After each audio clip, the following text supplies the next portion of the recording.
Hola, bienvenidos a Esquina Literaria. Soy Yolanda Miranda y les estoy compartiendo la lectura de este libro Cara a cara con el psicópata de Vicente Garrido. Estamos leyendo el capítulo número 4 que se llama La detección del psicópata y el día de hoy vamos a leer el cuarto requisito, las conductas características del psicópata, actitudes y conductas inestables e inexplicables hacia los demás, el marco motivacional y conductas específicas de los psicópatas, de evaluación, proyección de hostilidad, el ciclo de la manipulación del psicópata, relaciones afectivas superficiales, la incapacidad de hacer amigos, el arrepentimiento si se produce, no tendrá ninguna consecuencia práctica duradera, y el resumen, las herramientas para la detección de un psicópata, el procedimiento. Y en este video vamos a terminar con este capítulo número 4 y el siguiente capítulo es el número 5, se llama La lucha contra el psicópata. Espero que esta lectura les guste, les parezca interesante, sobre todo que sea de utilidad, y los invito a que se suscriban a mi canal, me sigan en mi Instagram y que martes y jueves me acompañen a los en vivo que estoy realizando, que les he nombrado 5 minutos de psicoanálisis para la vida cotidiana. El cuarto requisito, las conductas características del psicópata. He señalado en alguna ocasión a lo largo de este libro que los psicópatas constituyen un grupo heterogéneo de sujetos que comparten unos rasgos esenciales, pero que según sus estudios y nivel económico, inclinación a la violencia e integración social pueden variar de modo importante en la naturaleza y tipos de comportamientos que manifiestan. Sin embargo, dado que mi propósito en esta obra es facilitar la identificación temprana de aquellos que son más peligrosos en la vida cotidiana, me atendré en este apartado a subrayar las conductas que con mayor probabilidad exhiben estos individuos que tienden a acosar, maltratar y amenazar a sus mujeres o novias, compañeros de trabajo y los que son proclives a la violencia en cualquiera de los ambientes en que se desenvuelvan. Pero el lector hará bien en recordar que hay psicópatas poco violentos, donde lo esencial radica en su falta de comprensión del mundo emocional, en su muchas veces sorprendente desatención a las necesidades de los suyos, en suma en un comportamiento claramente insensato, sin que medie necesariamente conductas obvias de agresión física o psicológica. El siguiente caso, tomado de mis archivos personales, ilustra la modalidad del psicópata no violento, aunque siempre difícil para convivir. Juan, un hombre casado de 34 años con 2 hijos, dirige un negocio familiar de alimentación desde hace 5 años. Cuando murió el padre de él y de su hermano Agustín, este busca mi consejo porque desde que Antonio tiene una responsabilidad importante, se han acentuado conductas que siempre le han sorprendido de su hermano. Juan había sido siempre un quebradero de cabeza para sus padres, en particular para su padre, cuando murió la madre, ya que ella era la que cargaba con todos los estropicios que Juan llevaba a cabo. Tuvo que ser cambiado 3 veces de escuela y a los 14 años ya era un fumador empedernido de marihuana. A los 16 se escapó de casa y permaneció fuera una semana, sin que nunca se supiera en realidad dónde había estado todo ese tiempo. Cursó sin terminar varias especialidades de formación profesional, sin demostrar provecho alguno en ellas, ni inclinación particular hacia ningún trabajo. Cuando cumplió los 18 años, murió su madre y su padre decidió que estaría más vigilado trabajando en la tienda de alimentación que tenía la familia. Su hermano Agustín estudiaba veterinaria y en varias ocasiones tuvo serias disputas con él porque le había robado dinero y había dejado sin pagar facturas que su padre le había encargado abonar, quedándose el dinero para gastarlo en una moto que tenía o yendo a divertirse. Cuando murió su padre, Agustín trabajaba de veterinario, con lo que Juan pasó a dirigir la tienda de su padre. Desde que esto ocurriera, no había mes que no hubiera problemas, desde broncas con clientes hasta impagos a proveedores. Muchas veces, Juan cerraba la tienda cuando le apetecía y no llegaba a casa hasta muy de madrugada. Su mujer se había separado y estaba intentando negociar una pensión y un acuerdo de visitas juicioso, pero Juan no acudía a las citas con los abogados y en otras ocasiones amenazaba veladamente a su mujer para que no exigiera su parte de los bienes comunes. Te he hecho 2 hijos y he cargado contigo, le dijo una vez. No te atrevas ahora a exprimirme. Juan no mostró nunca interés por sus hijos, pero tampoco había demostrado afecto real hacia sus padres o hermano.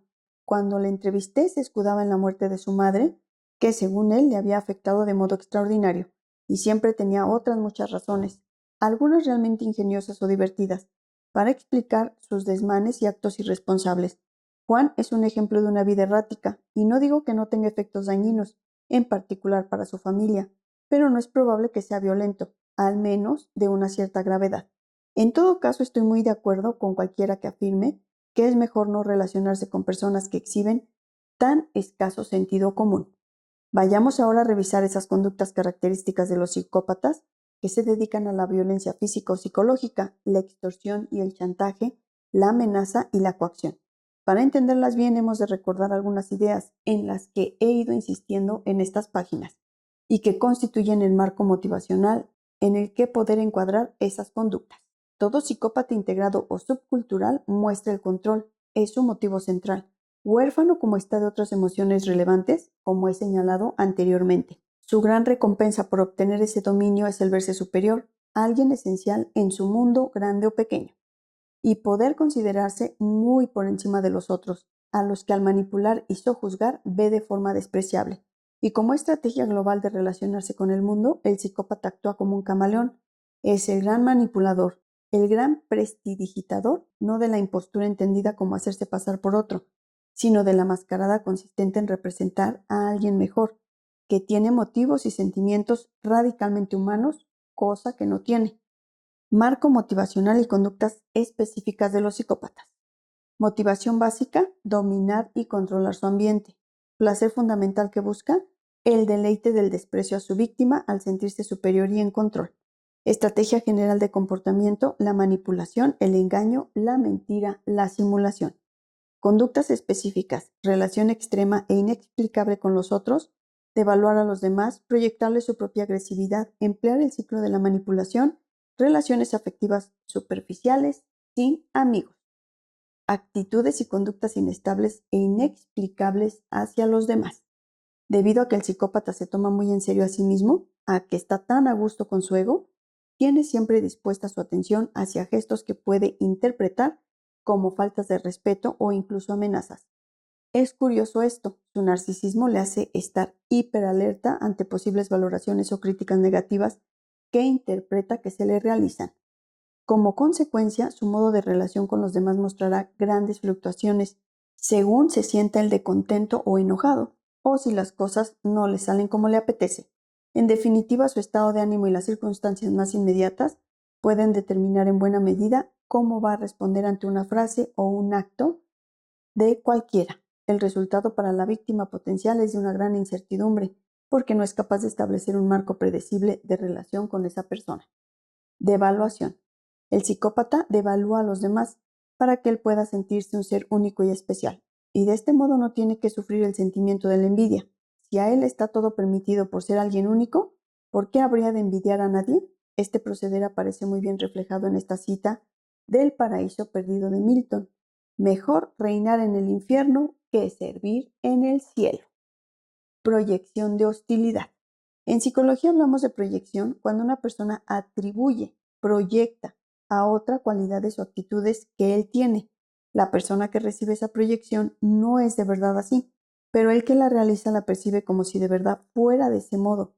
Muchos psicópatas consideran ruines y desprovistos de valor a sus víctimas potenciales y explican sus desmanes porque esas víctimas, si pudieran, harían cosas mucho peores o quizá incluso las hacen, pero nadie las descubre. Así el psicópata considera a esas personas seres despreciables, porque proyecta sobre ellos lo que en verdad no son, sino sus propios atributos.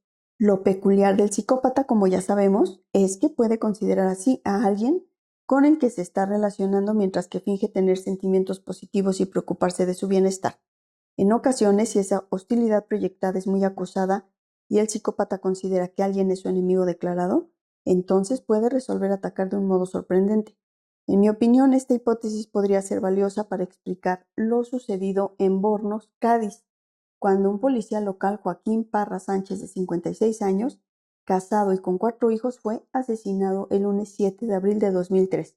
En esa fecha, un individuo arremetió en su coche contra el ciclomotor que conducía Joaquín, que estaba fuera de servicio. Según testigos presenciales, después de arrollarle, el agresor bajó de su vehículo y le propinó varios impactos mortales en la cabeza, con una barra de hierro. Una hora después fue apresado por la Guardia Civil, a la que confesó. que el crimen lo había premeditado. Iba por él, declaró. Minutos antes del asesinato, el agresor había amenazado durante el transcurso del pleno del ayuntamiento a la alcaldesa de Bornos por la negativa del municipio a concederle una vivienda social que había solicitado. Este hombre, tan lleno de ira, tenía antecedentes penales por otros altercados violentos y había estado una vez ingresado en prisión. El secretario general de la Unión de Policía Local y Bomberos de Andalucía, Mario Núñez, dijo que el agresor tenía amenazada a mucha gente y que el móvil había sido el informe escrito por el policía asesinado en el que desaconsejaba la concesión de la vivienda que solicitaba el presunto asesino, debido a que éste contaba con medios económicos suficientes para no requerir la ayuda municipal. Así pues, para este individuo había mucha gente interesada en hundirle, en hacerle daño. Él se encargaría de darles una buena lección, seguro que se repetía sin cesar. En su profundo egocentrismo, el psicópata desprecia y calumnia a quienes eran sus víctimas y los convierte en seres malévolos y mezquinos. El ciclo de la manipulación. Cuando el psicópata se le confronta con la verdad, señalando, por ejemplo, las inconsistencias en las que incurre, puede emplear para contraatacar el ciclo de la manipulación, que consiste en un intento nuevo de engañar y la devaluación de la persona que se le enfrenta, seguido del sentimiento del deleite del desprecio, si ve logrado su propósito. Esto le permite al psicópata seguir manteniendo el control de la situación, ya que el sujeto engañado sigue en una posición de inferioridad al desconocer la verdad. Este ciclo le permite al manipulador mantener la imagen que tiene de sí mismo, la de alguien más listo que nadie, definitivamente un tipo especial. Mientras que la víctima ha de bregar otra vez con la experiencia de ser maltratada o burlada, cuando finalmente descubre el nuevo engaño del que ha sido objeto. En épocas en las que este personaje no logra sentirse aclamado o valorado muy positivamente, se sentirá deseoso de sentir ese placer del desprecio y puede por ello incrementarse su tensión de engañar y sojuzgar, haciendo más probable su violencia. Un ejemplo del ciclo de la violencia me lo relata una de mis víctimas, Susana, quien padeció el acoso sexual, el abuso psicológico y las amenazas de un tipo muy peculiar. Después de describirlo como alguien que no tiene vergüenza de nada, que se cree maravilloso, encantador, comenta lo siguiente. Nunca sé cuando dice la verdad o no, cuando me habla en serio o no. De repente, cuando le contrarío, me dice cosas muy fuertes y luego termina diciendo que no era verdad, que lo había dicho para llamar mi atención o hacerme daño. En el fondo creo que cuando me humilla es cuando realmente dice lo que pasa por su cabeza, mientras que cuando es encantador lo hace para conseguir lo que quiere realmente. Sé, la última vez que le he contrariado, porque ya no quiero nada con él y se lo he dicho una y otra vez, me dice cosas tan fuertes como que necesito ir al psiquiatra porque estoy como una cabra, desprecia mi físico, me comenta cosas terribles que, según él, los demás dicen de mí, etc. Después de decirme esas barbaridades, me cuenta que no haga caso, que lo hace para que le atienda y que quiere que hagamos las paces y seguir conmigo. No siempre es exactamente igual, pero la idea básica es que la víctima se mantiene en estado de incertidumbre y para preservar su salud mental prefiere ceñirse a las instrucciones que le da el psicópata en su explicación. No debe meterse en sus asuntos, no debe contrariarle, no debe decir eso en público, no. La secuencia es ataque, explicación devaluadora de la víctima, demostrar generosidad y quitar importancia. La víctima es nuevamente apreciada. Si la víctima quiere permanecer a su lado o no puede, por las razones que sea, marcharse. Ha de aprender a respetar lo que él quiere lograr. El ciclo de la manipulación del psicópata. Mantiene la calma y de manera sorprendente deja anonadada a la víctima, abuso emocional o físico en la relación del trabajo. 2. Explica por qué la víctima es responsable de su ataque. Y 3. Vuelve a la calma, a ser encantador, quita hierro al asunto, da palabras de apoyo a la víctima. Relaciones afectivas superficiales. Incapacidad de hacer amigos. Un psicópata no tiene nunca amigos, tiene súbditos, conocidos o esclavos. Alguien que conozca bien a un individuo así verá que está radicalmente solo, en el sentido más cabal de esa expresión, y que contiene la idea de que nadie en verdad comparte su mundo en condiciones de intimidad y de igualdad. Dos nociones absolutamente negadas en la realidad de las vivencias de un psicópata. De este modo, cuando las cosas vienen mal dadas y el psicópata pierde su poder, pronto desaparecen sus amigos. Cuando no surgen como por encanto antiguos agraviados que protestan ahora en voz alta, y buscan al menos ventilar su ira contenida por el desprecio que sufrieron en sus manos. El arrepentimiento, si se produce, no tendrá ninguna consecuencia práctica duradera. Cuando un psicópata dice que lamenta profundamente algo, simplemente sigue engañando para ganar tiempo o como estrategia de chantaje emocional, que puede utilizar con su víctima. Un arrepentimiento sincero supone que hay cambios reales y que estos cambios permanecen en el tiempo, o al menos se puede apreciar que el sujeto hace un gran esfuerzo para cumplir con su promesa. Nada de esto se observa en un psicópata. Resumen: las herramientas para la detección. Es hora ya de resumir todo este capítulo, atreviéndome a proponer un conjunto de recomendaciones que pueden resultar útiles en la detección de un psicópata. Sé que algunos puristas pondrán el grito en el cielo, reclamando que a un psicópata solo puede diagnosticarlo un especialista. Pero no escribo este libro para ellos, sino para todo aquel lector interesado en prevenir el mal de la psicopatía en sus vidas. Por otro lado, como es de sentido común, no planteo estos útiles de detección como un diagnóstico psicológico psiquiátrico, sino como un procedimiento de protección ante un trastorno que lleva puesto la máscara de la cordura y la honestidad. En este resumen es de vital importancia que se recuerde que la regla de oro en la detección de un psicópata es aprender a observar con objetividad. Hay que fijarse en lo que el psicópata hace, no en lo que dice que hace, en las emociones que se pueden reconocer, no en los sentimientos que él dice que tiene. Si es un psicópata, introducirá la destrucción y la crueldad en la vida de los que le rodean, o al menos el caos y la confusión intensa. Para Herschel Prince, un prestigioso estudioso de las patologías forenses, es la capacidad de causar caos a la familia, amigos y compañeros de trabajo, lo que deviene en el distintivo esencial del auténtico psicópata. La detección de un psicópata, el procedimiento. Paso 1. Asegúrate de que tus creencias son claras. Sabes que un psicópata integrado parece un tipo honesto y normal, y que puedes confiar en lo que ves y oyes con objetividad. Paso 2. Sé receptivo ante la intuición, ante tus emociones que te avisan de que prestes más atención ante determinadas situaciones o personas. Paso 3. Afila tus capacidades perceptivas. Fíjate en las emociones que manifiesta el sujeto, no en los sentimientos que dice tener. Tus emociones de tristeza y amor, felicidad y miedo, ansiedad serán breves y poco profundas. Su ira puede ser caprichosa e intensa. Su empatía profunda brillará por su ausencia. Paso 4. Presta atención. Escucha de modo profundo si realmente te puedes comunicar con él cara a cara. La mirada del psicópata.